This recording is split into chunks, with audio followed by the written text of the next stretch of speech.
Guys अभी तुम chemistry में रैंडम कर रहे हो तो स्टॉप डूइंग दैट। गाइस अब मैं इन दिस वीडियो में मैं केमिस्ट्री का ब्रह्मास्त्र डिस्कस करने जा रहा हूं। मीन दैट अब वो पॉइंट आपको डिकोड करने जा रहा हूं जहां से हमारे पैरामेडिकल एग्जाम में 95% चांसेस हैं मेरे इस टॉपिक से क्वेश्चन आने की। बस आपको क्या करना है, आप एक पेज और एक पेन ले लेना और जो मैं टॉपिक आपको बताऊंगा एटलीस्ट वो टॉपिक नोट कर लेना और उस टॉपिक से रिलेटेड जो भी फॉर्मूला होगा उस फॉर्मूला को आप नोट कर लेना। मीन दैट अगर आपने इतना ही कर लिया ना, जो मैं टॉपिक बता रहा हूं उस टॉपिक से रिलेटेड आपने फॉर्मूला नोट कर लिया, उस फॉर्मूला से रिलेटेड कुछ क्वेश्चन लगा लिए ना, तो आपको जो 4 तारीख को हमारा पैरामेडिकल का एग्जाम है ना, उसमें केमिस्ट्री में ना 25 से 26 क्वेश्चन इसी पीडीएफ से आपको मिल जाएंगे।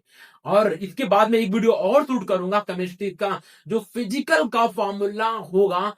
तो इन दोनों वीडियो से ना आप सोच लो नियर अबाउट 28 से 25 क्वेश्चन आएंगे।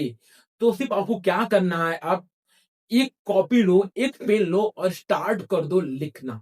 So guys welcome back on my YouTube channel. My side Akash Gupta, currently second year student at AIIMS Delhi. In this video में डिकोड करने जा रहा हूं केमिस्ट्री का। So guys first of all हम केमिस्ट्री का इंपॉर्टेंट पॉइंट बात करें।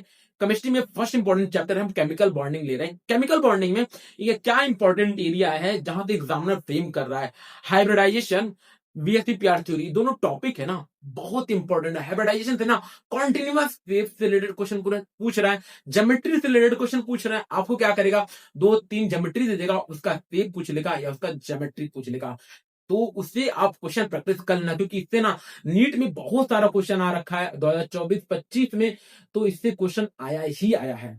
अब बात करते हैं बॉन्ड पैरामीटर। बॉन्ड पैरामीटर में जो एमओटी में पढ़ रखे हो उसमें bond order, bond strength, bond length, bond angle, जो बॉन्ड पैरामीटर है यह भी मोस्ट इंपॉर्टेंट एरिया है। तो आप क्या करना, बॉन्ड पैरामीटर से bond bond order, bond strength का याद है ना आपने, जो 14 का होता है 3 उसके ऊपर जाते हैं तो उससे ऊपर जाते हैं तो भी घटता है 0.5 और उससे नीचे आते तो भी 0.5 घटता है। और आपको एक ट्रिक याद होगा, बॉस जो होता है पैरामैग्नेटिक। तो इस दो इंपॉर्टेंट एरिया ना, उस एरिया पे आप एक बार फोकस कर लेना। Means that MOT is very very important. One MOT and one is hybridisation. MOT में बता दिया। Then dipole moment, dipole moment का कुछ इंपॉर्टेंट एक्सल ऑर्डर है उसको भी देख लेना। देन उसके बाद फजांस रूल, जो फजांस रूल है ना अभी जो रिसेंट में जो नर्सिंग का पेपर हुआ है फिफ्थ वन में, उसमें फजांस रूल से क्वेश्चन आए हैं। Fajans rule, smaller the cation larger than and greater the polarisation and bond order. तो ओवरऑल जो ओवरऑल केमिकल बॉन्डिंग का मैं इंपॉर्टेंट एरिया बताऊं कहां से क्वेश्चन आने वाला है, hybridisation, bond parameter, MOT and Fajans rule. Means bond parameter, hybridisation, MOT and Fajans rule, 4 ऐसा टॉपिक है केमिकल बॉन्डिंग का जहां से इस बार भी पैरामेडिकल से क्वेश्चन आने वाला है। तो आप केमिकल बॉन्डिंग इसके आसपास ही रहना। आप एंड देन बात करते हैं मोल। मोल कंसेप्ट से, जो मोल वाला चैप्टर ना वहां से हर एक साल ना एक से क्वेश्चन बन ही रहे हैं जो है लिमिटिंग रिएजेंट से और तो और मोल फ्रैक्शन से। मोल फ्रैक्शन, लिमिटिंग रिएजेंट और gases volume at STP and stoichiometry percentage. दो 3 से 4 टॉपिक है ना जहां से मोल कंसेप्ट से क्वेश्चन फ्रेम हो रहे हैं। एक बार और मैं रिवाइज करा रहा हूं मोल कंसेप्ट में। One is mole fraction, limiting reagent, gases volume at STP and stoichiometry percentage. जो 3 से 4 टॉपिक है ना हर बार एग्जामिनर इसी के इर्द गिर्द ही क्वेश्चन पूछ रहा है हमारे एग्जाम में।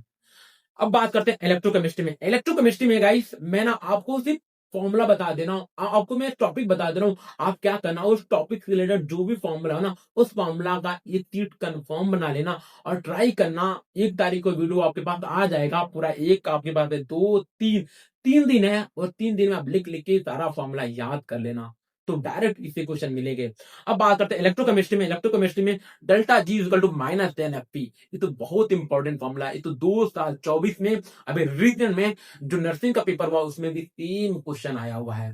तो delta G equal to -10 FP and Nernst equation, Nernst equation 2025 में, 2024 में और नीट में क्वेश्चन बहुत फेवरेट क्वेश्चन है, तो नॉस्ट इक्वेशन भी very very important. Then conductivity, molar conductivity and standard hydrogen electrode potential से भी क्वेश्चन आ रखा है। स्टैंडर्ड इलेक्ट्रोड पोटेंशियल से जो भी इलेक्ट्रोड पोटेंशियल आप निकालते हो वहां से भी क्वेश्चन आ रखा है। देन कोलराउज लॉ, ये भी एक इंपॉर्टेंट एरिया बनता है हमारे इलेक्ट्रोकेमिस्ट्री का। ठीक है, बाकी गाइस मैं फिजिकल का मैं नेक्स्ट वीडियो शूट करूंगा, उसमें आपको फॉर्मूला डिकोड करूंगा, कौन से फॉर्मूला आपको बेसिकली उसी पे स्ट्रिक्ट रहना है। बाकी इन दिस वीडियो में आपको इंपॉर्टेंट पॉइंट इंपॉर्टेंट टॉपिक बता दे रहा हूं, और आप उस टॉपिक से फॉर्मूला नोट कर लेना, और सो दैट इससे फॉर्मूला क्वेश्चन आए तो आप कर लो जाओगे।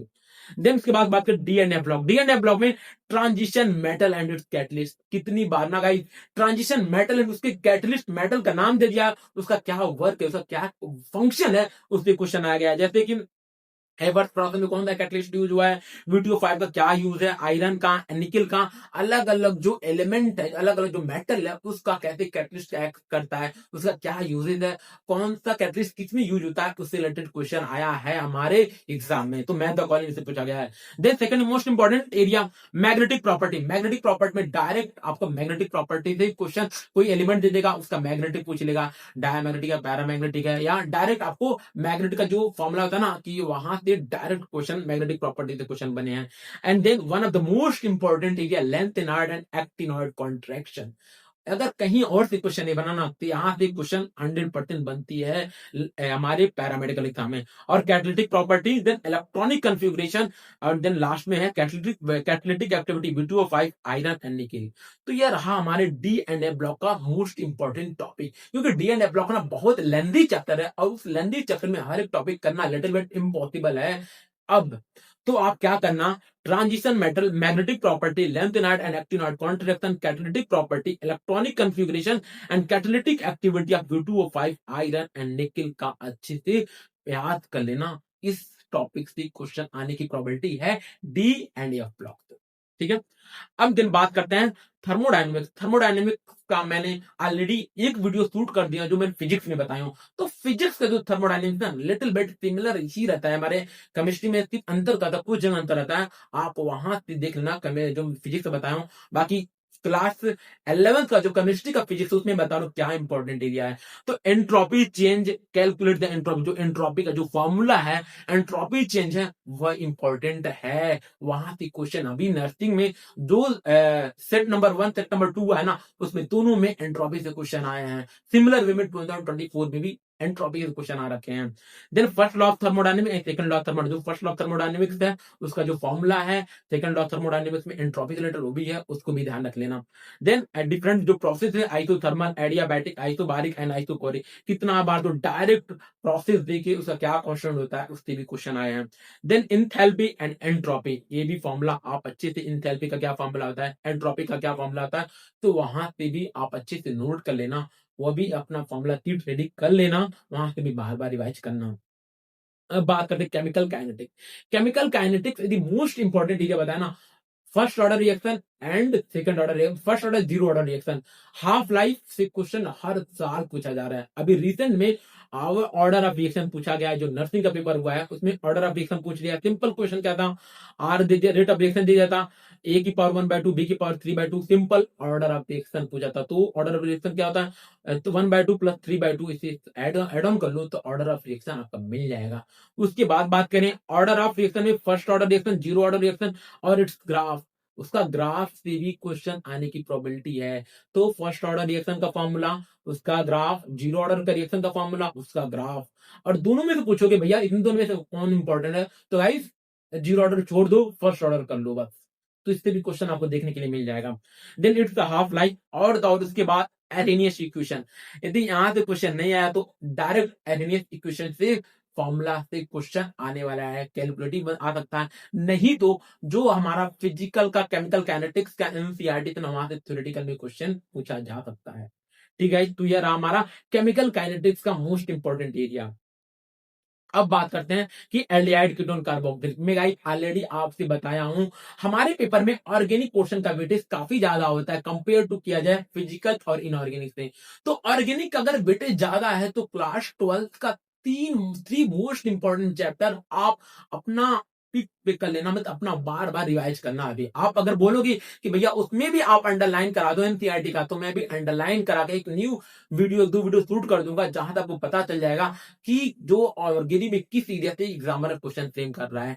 तो बात 3 चैप्टर का नाम बता रहा हूं, aldehyde ketone carboxylic, alcohol, phenol, ether and amine. And one most important chapter biomolecule. 4 chapter अच्छे से कर लेना, आपका मेजर क्वेश्चन ऑर्गेनिक से वहीं से आने वाला है। ठीक है, अब बात करते हैं Cannizzaro reaction. Guys Cannizzaro reaction तो लगातार 3 साल से डायरेक्ट हर एक साल कैनिजारो से रिएक्शन पूछा है। कभी तो पूछ रहा है कौन सा जो मॉलिक्यूल होता है वो कैनिजारो देता है, कैनिजारो का प्रोडक्ट क्या बनता है, मीन अलग अलग कैनिजारो को कैसे डिफाइन करते हैं, मीन अलग अलग प्रोसेस से क्वेश्चन बन रहे हैं। तो Cannizzaro reaction very very important. Aldehyde without alpha hydrogen. इस बार तो जो नर्सिंग का पेपर हुआ ना, 4 अलग अलग कंपाउंड दे रखा था, उसमें पूछ रहा था कि कौन सा कंपाउंड जो कैनिजारो नहीं देगा, और इस बार और एक सेट में पूछ रखा था कि कैनिजारो का क्या प्रोडक्ट बनेगा। तो guys Cannizzaro reaction very very important. Naming reaction का कैनिजारो रिएक्शन एल्डोल कंडेंसेशन आपके भी पेपर में आने वाला है, तो रेडी हो जाना। Then aldol condensation, HBZ, Rosenmund and Wolff Kishner reaction. Last में मैं आपको सिर्फ 3 से 4 5 नेमिंग रिएक्शन बताया हूं, तो इस नेमिंग रिएक्शन को तो आप तो एक पेज पर लिख के रट ही लेना, बहुत इंपॉर्टेंट नेमिंग रिएक्शन। अगेन मैं बता रहा हूं, Cannizzaro, aldol condensation, HBZ, Rosenmund and Wolff Kishner reduction, तो कर लेना अच्छे से। देन केमिकल बॉन्डिंग में बताया था बॉन्ड ऑर्डर में, तो मैं बता रहा ना 3 के ऊपर जाते हैं तो 2 पॉइंट उसके ऊपर घटता है, तो नीचे नीचे तो उसके ऊपर घटता है, तो 2.5 टू 1.5, अगेन अगेन 14 से 15 में जाएंगे 6.5 भी 0.5 डिक्रीज होता है, तो अभी इंपॉर्टेंट एरिया बात कर लेना। Name of the molecule and hybridization, और अगर आना है ना तो रेजोनेंस और पोलराइजेशन से क्वेश्चन बन सकता है, बाकी हाइब्रिडाइजेशन और एमओटी से मोस्ट ऑफ द चांसेस है हाइब्रिडाइजेशन एमओटी से क्वेश्चन बनने के केमिकल बॉन्डिंग में। अब दिन बात करते हैं आईयूपीएससी नेमिंग। आईयूपीएससी से एक क्वेश्चन तो आना कंफर्म है, क्योंकि अभी नर्सिंग का दोनों सेट में भी क्वेश्चन आईयूपीएससी था, और हमारे 2024 में था, 25 में था, तो 26 में भी आएगा आईयूपीएससी से क्वेश्चन। एंड और उसके बाद है acidic strength basic strength minus I, और एसिडिक स्ट्रेंथ बेसिक स्ट्रेंथ से क्वेश्चन बनेगा। इस बार तो नर्सिंग के सेट, नर्सिंग का जो पेपर हुआ था दोनों सेट में एसिडिक स्ट्रेंथ से क्वेश्चन आ गया था। एसिडिक स्ट्रेंथ डायरेक्टली प्रोपोर्शनल था minus I and minus M, जैसे जैसे माइनस आई माइनस एम बढ़ेगा वहां से एसिडिक स्ट्रेंथ बढ़ता जाएगा, और NO2 का एसिडिक स्ट्रेंथ ज्यादा होता है कंपेयर किया जाए अलग अलग अलग कंपाउंड की बात किया जाए। तो एसिडिक स्ट्रेंथ का ऑर्डर रेडी कर रखना, प्रिपेयर कर लेना, यहाँ से क्वेश्चन आएगा। गाइस एक बात और बताऊं, एल्डिहाइड कीटोन कार्बोक्सिलिक में एसिडिक स्ट्रेंथ का कुछ ऑर्डर दे रखा है, वहां से भी आप कर लेना, वहां से भी डायरेक्ट कंपाउंड नेम देके आपका ऑर्डर पूछा जा सकता है। Then basic strength boiling point melting point order होता है, ये भी प्रिपेयर कर लेना। तो यह कुछ इंपॉर्टेंट एरिया है जहां से एग्जामिनर हमारे रिसेंट में 2-3 ईयर में पैरामेडिकल नर्सिंग में पूछा गया है इससे क्वेश्चन। देन बात करते हैं इलेक्ट्रोकेमिस्ट्री में स्टैंडर्ड रिडक्शन पोटेंशियल। इलेक्ट्रोकेमिस्ट्री में कुछ और पॉइंट बता रहा हूँ, standard reduction potential, electrochemical series से भी क्वेश्चन आ सकता है, नॉस्ट में बता दिया हूं, और गिब्स फ्री एनर्जी भी ध्यान रख लेना, इससे भी अभी नर्सिंग का 2025 वाला पेपर सेट में गिब्स फ्री एनर्जी से क्वेश्चन आया था। तो गाइस तो ये इलेक्ट्रोकेमिस्ट्री का कुछ इंपॉर्टेंट एरिया भी आप मार्क कर लेना, उसका फॉर्मूला नोट कर लेना। देन उसके बाद बात करते हैं कुछ इंपॉर्टेंट, अगेन जो इंपॉर्टेंट पॉइंट है जो केमिस्ट्री का है, वहां से क्वेश्चन अभी रिसेंटली में पेपर में आए हैं। तो leaving group ability of halogen का minus I, then bromide ion, chloride ion and fluoride ion का लिविंग ग्रुप का क्या एबिलिटी है, ऑर्डर पूछा गया है हमारे एग्जाम में, जो नर्सरी का भी रिजल्ट में जो 2026 का शिफ्ट 1 में इससे क्वेश्चन पूछा गया है। देन नाइट्रेशन ऑफ क्लोरोबेंजीन से पूछा गया है। नाइट्रेशन ऑफ क्लोरोबेंजीन में पैरा प्रोडक्ट मेजर बनता है, उसमें क्या था, पैरा ऑर्थो दोनों था, पैरा भी था ऑर्थो था, एक में पैरा था एक में ऑर्थो था, तो और एक में था दो बोथ ऑफ देम, तो क्या था option, para is major product बना था। Nitration of aniline with concentrated HNO3 with concentrated H2SO4 में, इसमें भी para nitro aniline major product बना था। तो इन दोनों रिएक्शन को आप अच्छे से देख लेना, तो ये भी इंपॉर्टेंट एरिया है एग्जाम में आने की। और मोस्ट रिएक्टिव हैलाइड में आपको बता दिया हूं, मोस्ट रिएक्टिव हैलाइड से भी क्वेश्चन आया, ये ऑर्डर भी ध्यान रख लेना। देन उसके बाद बात करते हैं अमाइन में। अमाइन में बात करें, अमाइन का ना कुछ इंपॉर्टेंट इंडेक्स क्वेश्चन दे रखा है ना एनसीईआरटी में, उससे अच्छे से प्रिपेयर कर लेना। पहले जाओ अभी अमाइन का बुक ओपन करो एनसीईआरटी का, अमाइन का जो लास्ट पेज में ना कुछ इंडेक्स क्वेश्चन में दे रखा है, ऑर्डर ऑफ मतलब डायरेक्ट चेन ऑफ रिएक्शन दे रखा है, वहां से अभी जाओ क्वेश्चन प्रैक्टिस कर लेना। इस बार भी क्वेश्चन वहीं से मिलेगा, एक क्वेश्चन तो मिलेगा ही मिलेगा। बाकी कुछ इंपॉर्टेंट एरिया अमाइन में बता दे रहा हूँ, डाई एजोटाइजेशन का जो भी रिएक्शन है वो कर लेना, और LiLH4 से जो भी एक CH3 CN से रिएक्शन करा LiLH4 से, तो अमाइन जो बना, तो वहां से कैसे कन्वर्जन होता है, ये भी इंपॉर्टेंट एरिया है क्वेश्चन बनने की, और ये सिमिलर डायरेक्ट क्वेश्चन है हमारे एनसीईआरटी से उठाया गया है, और ये सिमिलर पूछ लिया गया हमारे नर्सिंग के एग्जाम में। तो आज का भी पेपर में क्या होगा ना, जो एनसीईआरटी में जो भी डायरेक्ट इंटरेस्ट क्वेश्चन हुआ, या जो भी एनसीईआरटी में इन बिटवीन जो रिएक्शन दे रखा ना, सिमिलर क्वेश्चन हमारे पेपर में आएगा, उसमें कुछ भी नहीं चेंज होता है, डायरेक्ट क्वेश्चन भी आ जाएगा। Then carbylamine test, Hoffmann bromide degradation and Hinsberg test, ये भी तीनों इंपॉर्टेंट नेमिंग रिएक्शन, इसे भी अच्छे से प्रिपेयर कर लेना। Then reaction with acidic and basic oxide, periodic table में एसिडिक और बेसिक ऑक्साइड का क्या क्या डिफरेंट रिएक्शन होता है, तो एक बार वहां से देख लेना पीरियोडिक टेबल में। और पीरियोडिक टेबल की बात करूं, आयनाइजेशन एनर्जी, आयनाइजेशन एंथैल्पी और इलेक्ट्रोनेगेटिविटी मोस्ट इंपॉर्टेंट एरिया, और उसका जो डिफरेंट ऑर्डर होता है आयनाइजेशन एंथैल्पी का क्या होता है, और इलेक्ट्रोनेगेटिविटी जो डिफरेंट डिफरेंट एलिमेंट का ऑर्डर होता है ना, उसको भी अच्छे से प्रिपेयर कर लेना। आयनाइजेशन एंथैल्पी भी रिसेंट में क्वेश्चन आया था नर्सिंग में। आयोनाइजेशन एंथैल्पी नाइट्रोजन का ज्यादा होता है compare to oxygen, because half filled orbital होता है नाइट्रोजन में कंपेयर टू ऑक्सीजन। ऑक्सीजन की बात करें 2p3 होता है और ऑक्सीजन का 2p4 होता है, तो हाफ फिल्ड होने के कारण इसका आयोनाइजेशन एंथैल्पी ज्यादा होता है कंपेयर किया जाए ऑक्सीजन से। तो सेम क्वेश्चन आया है हमारे नर्सिंग 2026 में, और ऐसा ही आयोनाइजेशन एंथैल्पी में 2025 से भी पूछ रखा है, 2024 में क्वेश्चन पूछ रखा है। और ionization enthalpy electronegative electron ionization gain enthalpy, ये भी तीनों इंपॉर्टेंट ऑर्डर है, आप इससे भी आप क्लास में एक क्वेश्चन मार्क कर रखे हो, वहां से भी क्वेश्चन कर लेना, और इसका जो ऑर्डर आपके नोट्स में होगा वहां से ऑर्डर उठाओ और अपने शॉर्ट नोट में पुटअप कर लो, सो दैट अभी 2 दिन है उसे याद कर लेना, याद हो जाएगा लास्ट तक। देन बायोमोलिक्यूल्स की बात करें, बायोमोलिक्यूल्स में विटामिन वाला जो चार्ट दे रखा है, जो डिजीज का चार्ट दे रखा है, विटामिन ए बी सी का जो अलग अलग चार्ट दे रखा है ना, वहां से डिजीज से डायरेक्ट मैथ द कॉलम से क्वेश्चन सेव हुए हैं। देन फैट सॉल्युबल विटामिन कौन होता है, वाटर सॉल्युबल कौन होता है, और चार्ट और डिजीज का। देन सब यूनिट पूछा गया है, बीटा लैक्टोज का, लैक्टोज या मैं कैसे याद किया था, LG. LG means lactose, lactose का जीवन है ग्लूकोज एंड गैलेक्टोज, तो beta D glucose and beta D galactose. और जो डिफरेंट है ना, सुक्रोज का कैसे बनता है, माल्टोज का, फ्रक्टोज का जो डिफरेंट मोनोमेरिक यूनिट है, उसको भी एक पेज में लिख के याद कर लेना। अगर बायोमोलिक्यूल्स में मेन इंपॉर्टेंट है विटामिन, अगर विटामिन से क्वेश्चन नहीं आया तो सब यूनिट पूछेगा हमारे पैरामेडिकल एग्जाम में। एंड बात करते हैं न्यूक्लियोसाइड एंड न्यूक्लियोटाइड, तो दोनों आपने बायो मैचेस कर रखे हो, यदि क्वेश्चन यदि प्रोबेबिलिटी है, यदि यहाँ से नहीं तो यहाँ से आ जाता है। Then zwitterion and protein and its amine का जो प्रोटीन रिलेटेड अमाइन में beta pleated state alpha alpha दे रखा है, वहां से भी क्वेश्चन आने की प्रोबेबिलिटी है। अगर बायोमोलिक्यूल में बात करूं, फर्स्ट ऑफ ऑल विटामिन अच्छे कर लेना, सब यूनिट प्रिपेयर कर लेना, एंड ज्यूटराइन प्रोटीन एंड अमाइन कर लेना, बस।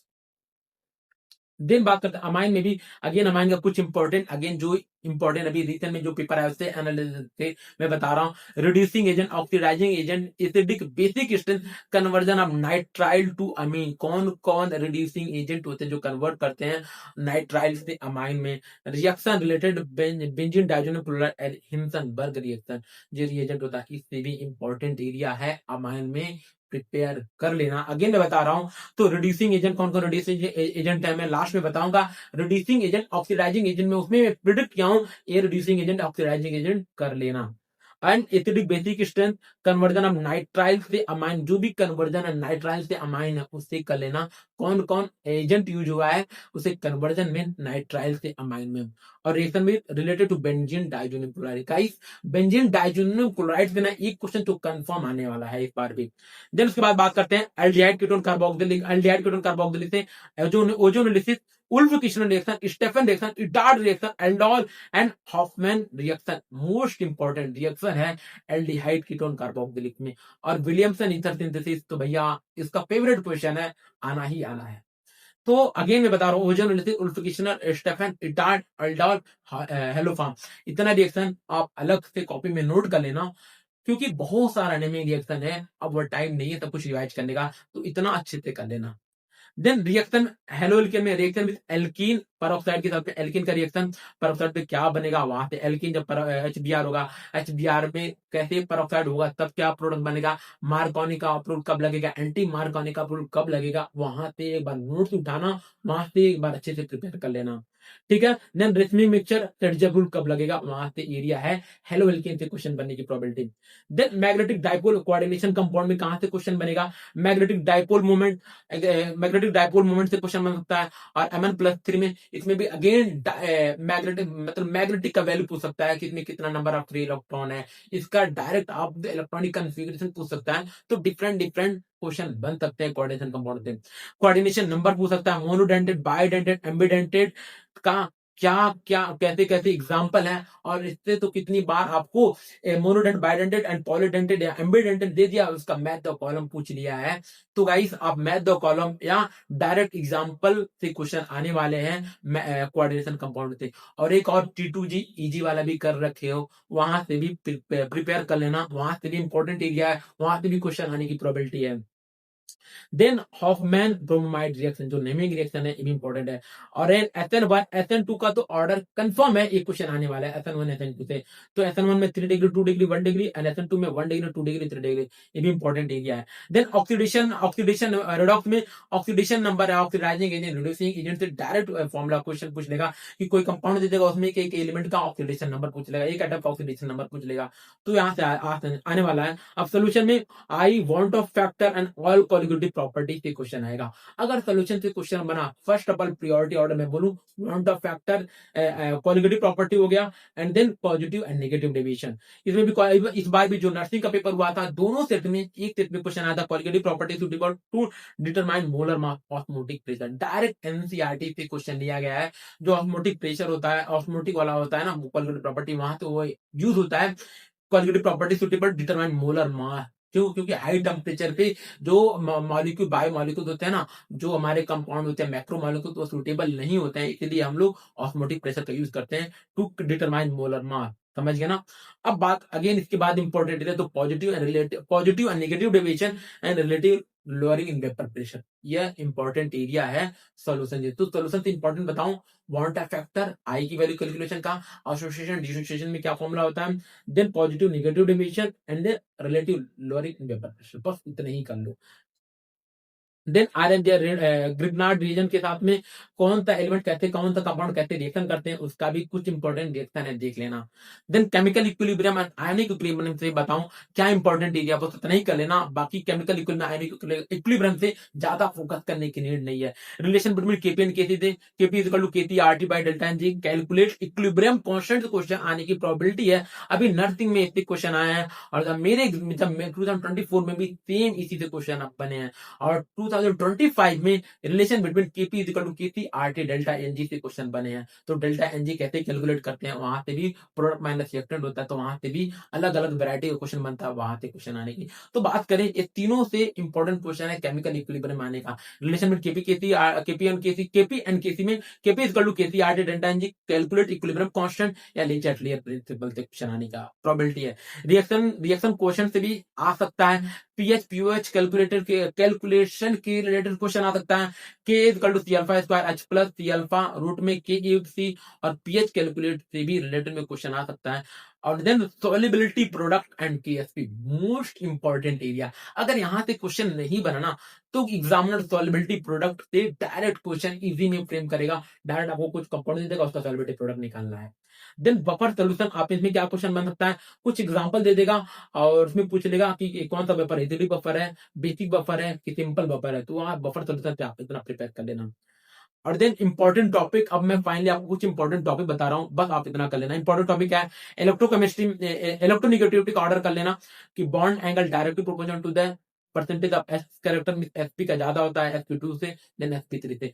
तो बॉन्ड इलेक्ट्रोनेगेटिविटी का order bond angle directly proportion होता है परसेंटेज ऑफ एस कैरेक्टर में। तो परसेंटेज ऑफ एस कैरेक्टर सबसे ज्यादा किसमें होता है, sp में होता है, sp2 देन sp3, तो सबसे ज्यादा sp में होता है। तो इससे रिसेंट में जो हमारा नर्सिंग का पेपर हुआ, उससे एक क्वेश्चन आया था, calculate pi and sigma bond given geometry, कोई ज्योमेट्री दे देगा, इसे पाई एंड सिग्मा बॉन्ड कैलकुलेट करने के लिए पूछेगा। गाइस एक बात और बताऊं, जो मैं क्वेश्चन बता रहा हूं ना, ये सारा हमारे पीवाईक्यू में आया हुआ है, चाहे नर्सिंग चाहे पैरामेडिकल से सारा क्वेश्चन आया हुआ है। कोई कंपाउंड दे दिया है, उसमें से नंबर ऑफ पाई बॉन्ड पूछ लिया है, नंबर ऑफ सिग्मा बॉन्ड पूछ लिया है, नहीं तो ratio of pi and sigma bond पूछ रखा है। Again delta is equal to minus NFP and boiling point inversely proportional to the branching में क्या किया है, दो तीन कंपाउंड नेम कंपाउंड दे रखा है, उसमें पूछ रखा था इसका बताओ बॉइलिंग पॉइंट का ऑर्डर बताओ। आपको पता है जितना ज्यादा ब्रांचिंग होगा उतना कम बॉइलिंग पॉइंट होगा, मीन ब्रांचिंग ज्यादा मीन सरफेस एरिया कम, जब सरफेस एरिया कम तो बॉइलिंग सरफेस एरिया कम होता है तो बॉइलिंग पॉइंट कम हो जाता है। तो मीन जितना ज्यादा ब्रांचिंग होगा उतना कम बॉइलिंग पॉइंट होगा, मीन ब्रांचिंग बढ़ेगा, ब्रांचिंग इंक्रीज होगा तो बॉइलिंग पॉइंट कम होगा। याद रखना अभी नर्सिंग के दोनों शिफ्ट में इससे क्वेश्चन आ रखा है, 2025 में 2024 में हर बार इससे बॉइलिंग पॉइंट का क्वेश्चन आ रखा है, और नीट में तो भाई आता ही आता है क्वेश्चन है। तो एक एग्जांपल मैं बता रहा हूँ, एन पेंटेन आइसोपेंटेन नियोपेंटेन में तो सबसे ज्यादा बॉइलिंग पॉइंट होगा एन पेंटेन में, क्योंकि कोई ब्रांचिंग नहीं है। देन सबसे ज्यादा बॉइलिंग पॉइंट ए में होगा, देन उससे कम बी में, उससे कम सी में। तो क्योंकि न्यू पेंटेन में ब्रांचिंग होने के कारण तो इसका ब्रांचिंग होने के कारण ज्यादा ब्रांचिंग तो बॉइलिंग पॉइंट कम हो जाता है। तो याद रखना बॉइलिंग पॉइंट तक क्वेश्चन आने की प्रोबेबिलिटी ज्यादा है। तो गाइस यार हमारा part 1 video and part 2 video में मैं डिकोड करूंगा कि फिजिकल केमिस्ट्री में कौन सा फॉर्मूला मच मोर इंपॉर्टेंट है, और एज वेल एज मैं ऑर्गेनिक में ऑक्सीडाइजिंग एजेंट और रिड्यूसिंग एजेंट, कौन कौन सा oxidizing agent reducing agent very very important है, कौन सा इंटरमीडिएट अगेन कौन सा ऑर्गेनिक नेमिंग रिएजेंट में कौन सा करके चले जाओ जहां से डायरेक्ट क्वेश्चन हमारे एग्जाम में आने वाले हैं। तो गाइस ओवरऑल मैं समराइज कर दो, पार्ट 1 पार्ट 2 वीडियो है, आप अगेन इसे अच्छे से देखना, और आपको बिलीव नहीं है ना आप पेपर दे के आना, अगेन इन दोनों वीडियो को देखना। आपको इन दोनों वीडियो से आपको टोटल 25 से 25 से 28 क्वेश्चन इन दोनों वीडियो से मिलेंगे, मींस इसी टॉपिक से क्वेश्चन मिलेंगे। तो गाइस आप क्या करना, आप मुझे कमेंट जरूर करना और मुझे बताना वीडियो कैसा लगा। और guys please hit the like button and subscribe my channel, क्योंकि आप जो कमेंट करते हो वहां से मुझे एक मोटिवेशन मिलता है कि आपके लिए कुछ बेटर किया जाए। सो गाइस मिलते हैं अगली वीडियो में, बाय बाय, टेक केयर।